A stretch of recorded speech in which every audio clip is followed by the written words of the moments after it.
Dans la prochaine capsule, je vais voir avec toi les fractions équivalentes. Des fractions sont équivalentes si elles représentent la même quantité. Des fractions sont équivalentes si on peut multiplier ou diviser le numérateur et le dénominateur par le même nombre afin de trouver l'autre fraction. Donc, on va faire des exemples. On te demande est-ce que les fractions suivantes sont équivalentes.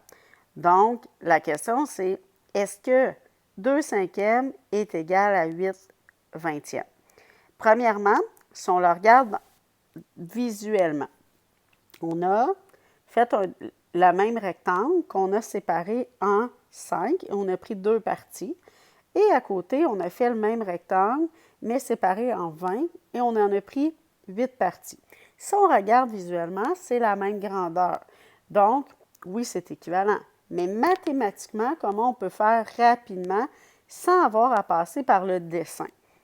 Bien, c'est marqué en haut, on peut multiplier ou diviser le numérateur et le dénominateur par le même nombre. Donc ici, si je prends le 2 et je le multiplie par 4, j'obtiens 8. Et si je prends 5 et que je multiplie par 4, j'obtiens 20. Donc, ça veut dire que j'ai multiplié par le même nombre au numérateur et au dénominateur. Donc, oui, les fractions sont équivalentes. Et il faut toujours laisser la trace de ce qu'on a fait pour le prouver. Le deuxième, j'ai 4 dixièmes et 2 cinquièmes. Et là, si je regarde visuellement, si je fais mon dessin, 4 dixièmes, je partage un rectangle en 10 et j'en prends 4 morceaux. Et à côté, je prends un rectangle, je le partage en 5 et je prends 2 morceaux. Si je regarde visuellement, j'ai la même chose, donc la même représentation visuelle en grandeur. Donc, c'est équivalent.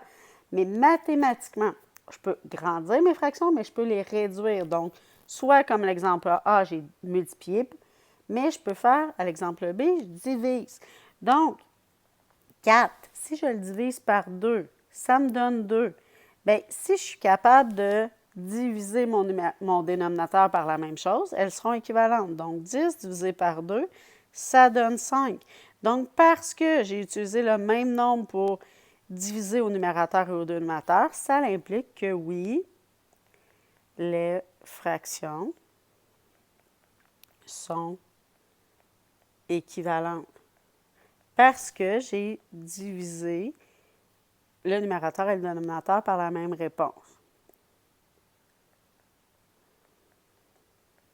Fait qu'il faut toujours que tu laisses des traces pour prouver ce que tu dis. Ensuite, le deuxième exemple, on te demande de trouver des fractions équivalentes à 5 septièmes.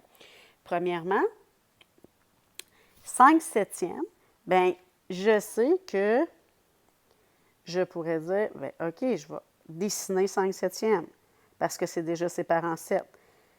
Donc, 1, 2, 3, 4, 5, 1, 2, 3, 4, 5, 6. OK. Donc, j'en ai pris une de trop. Il faut en mettre juste 5. Et là, bien, si je veux avoir une fraction équivalente, je peux en avoir différentes. Mais moi, je vais dire, bien, je vais faire fois 2 au numérateur, fois 2 au dénominateur. Ça implique quoi? Visuellement, c'est comme si je sépare en deux chacun des morceaux. Fait que je vais être rendu à 14 morceaux. Donc, je suis rendu à 14. Mais si je fais ça et que là, je dis, bien, je colore la même chose que j'avais en haut. 1, 2, 3, 4, 5.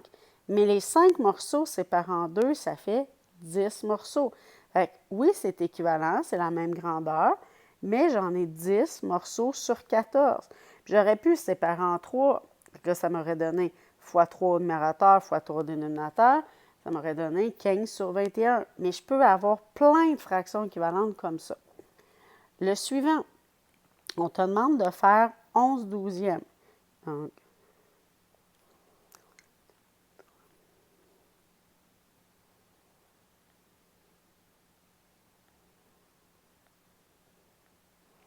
OK, j'en ai fait 11 douzièmes. Mais si je veux une fraction équivalente, Je pourrais séparer en 2, je pourrais séparer en 3, c'est moi qui décide. Donc, je vais y aller en 2. Mais si je fais ça, bien, ça veut dire que j'ai fait fois 2, je suis rendue à des 24e. Mais, si je fais ça, bien, ça veut dire que quand je vais colorier la même chose, bien, ça va me donner, j'ai mes 11 morceaux, mais que je sépare tout en 2. Fait que ça va me dire 11 fois 2, ça fait que j'ai 22 morceaux sur 24 de colorier. Fraction irréductible. Comment on fait? Bien, ça veut dire qu'il faut qu'elle soit réduite au plus petit, le plus petit possible. Bien, on peut utiliser les critères de divisibilité. Donc, ça veut dire qu'on a vu des stratégies pour diviser par 2, par 3, par 5, et ainsi de suite. Même par 4. Non, 2, 3, 4, 5.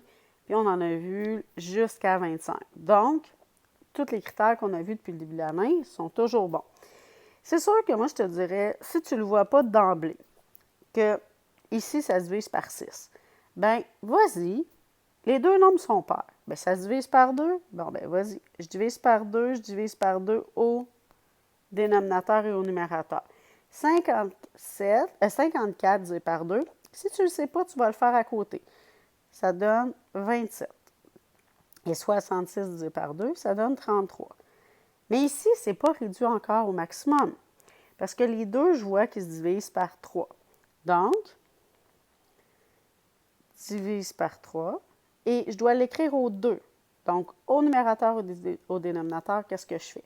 Fait que 27 divisé par 3, ça me donne 9. Et 33 divisé par 3, ça donne 11. 11 est un nombre premier. Donc, il faudrait que ça se divise par 11. Et 9 ne se divise pas par 11. Ça veut dire que j'ai terminé. Fait que l'idée, c'est diviser jusqu'à temps que ça ne se divise plus.